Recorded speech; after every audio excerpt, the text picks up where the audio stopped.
Hello my friends, Mike here, and you are now going to learn 3 creative layering tricks in Logic Pro, plus some extra bonus tricks. So let's get started. I will play this short example for you.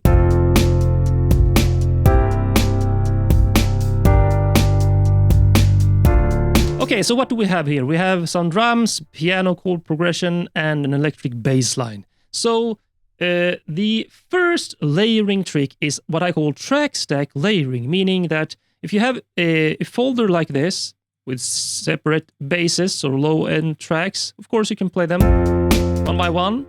However, if you create a track stack, not a folder, but an actual summing track stack of these, which I already done here, you can actually record and play back all four as all track stack layers in a summing stack like this. So now if I play this bass here, it's not only the electric bass, but all these 4 layers. Which means you can create huge sounds this way for pads, leads, riffs, basses, or whatever you need. So that is track stack layering. The next layering tip, is what I call region alias layering. And this means that you, instead of copying, let's say this drummer track here, instead of copying it like Command C, Command V, or even if you Option and then drag, you create a copy. No, instead you do this, which I will showcase again here. Like so, you select the regions and then you hold down Option plus Shift, and then you left click and drag, creating an alias, meaning this is actually not individual MIDI notes. I can't open them because they are mimicking what this track is doing here that I created a region alias for. So now it plays not only these drums, but also these drums in perfect sync.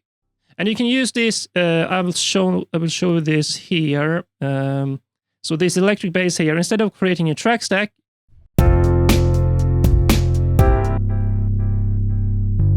I did the same technique. Hold down Option and Shift and drag down, and you can see this electric bass. This track is called electric bass, and this electric bass and this little arrow here means it's a region alias from electric bass, which means I now have the piano bass, the sub bass, and the synth bass here. Basically, this way you get even more detailed control, because with the track stack, it will always play all throughout here the entire stack of layering, or 4 layers in this case. Whereas here you can actually do it like so, and let's say for the first part you want only, let's say those, and then if you play it again here, let's say like so, hold down. So there I only held down the Option key, but now Option and Shift. So you have this here, Option and Shift, or you can even you can even just drag this down in Option. It will mimic this one and this one. This way you get a control over the track for the layering. So let's say for the chorus you want to add some beefy synth bass, but not here in the verse. So even though this is the track playing the actual bass line, the performance, with region alias, now you can choose which tracks here, which instruments are going to layer or mimic the actual track here. So let's mute this. So here, only those. And then for the, let's say this is the chorus, all 4 layers in that case. So that is region alias layering. And finally, the third tip, or not finally, you will get some special bonus tricks, but creative layer control is what I call when you can do this both with the track stack layering and the region alias layering. So if you check here, let's mute all of these now, and check this bass line here. So this is a track stack, this bass here, like so, right? And when you have that track stack, this is a really cool trick actually. You can go in and independently control each layer in various ways. So not the notes, because the notes are played from this track stack. But if I open up the track inspector here, I can, for example, set the track transpose independently. So the region transpose will not work because it will take this region as the track stack here, but the track will work. So if you listen now, let's say only on this piano bass, it plays what this track stack region is playing. But if I choose up an octave here on track transpose, as you can hear, and let's say the sub bass we want -12 to get into the low end compared to 0 here. Okay, so drag it down -12, like so. You can set it to, let's say, +7 to create a power chord.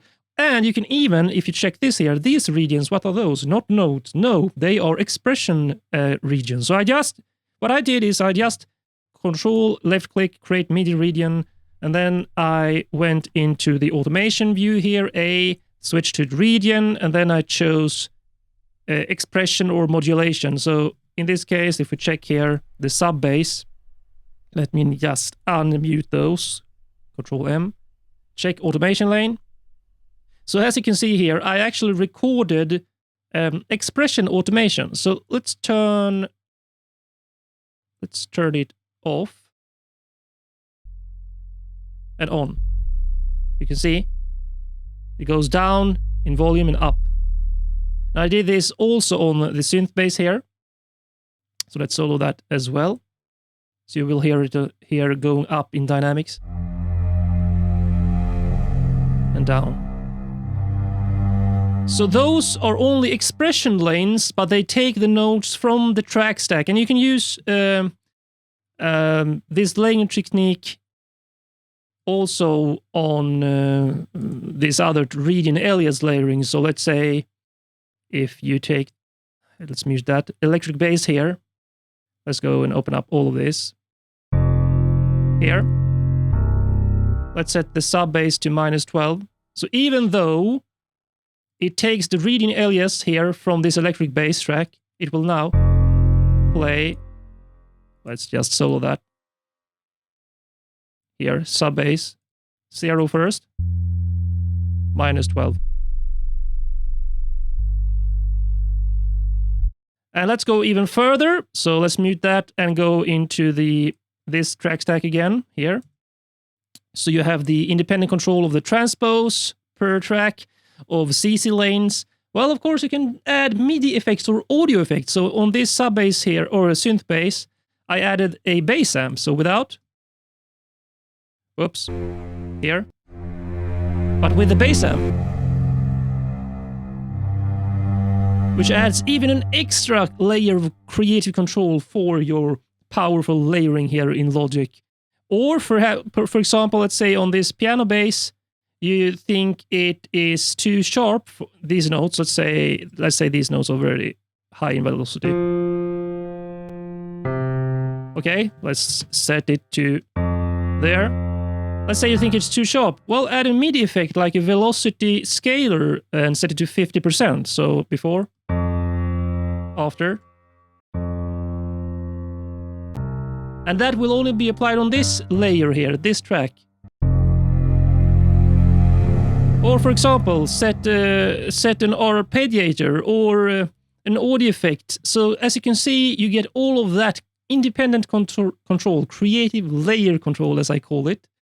That is the third tip. Now a special bonus tip. If you have access to some instruments, you can use layering within the instruments themselves. So let me open this up and show you what I mean. So first we have what I call contact. Oh, well, this is the sample player or engine contact. So what you do is you simply load up the first here. Let's mute this so you can hear. It's this choir library here. And then you load up the next one, just drag it below there. So now we have two libraries. In the default setting, it will not layer. It will create an other MIDI channel. So click I so you can see information here. And then set MIDI channel to the same, so port A1. So if it's on port A2, which is the default, it will not work. But once you set it to the same MIDI channel, so now you have this cello and the choir there. And then in Omnisphere, you get access, if you go into multi-stack mode, you can create stacks of layers, so different presets, and then stack them up into something like this.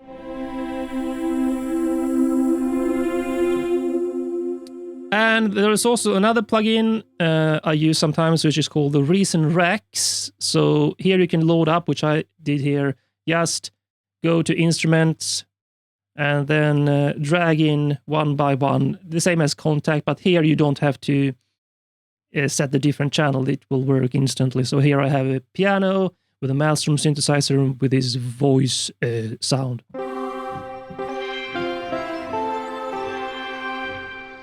So those are 3 instruments that I know. There are, of course, other instruments where you can use layering within the instruments themselves. So now go and experiment, create creative and powerful layering in your Logic Pro X compositions. Now choose which video you are going to watch next, or you can check out the amazing bonuses in the video description.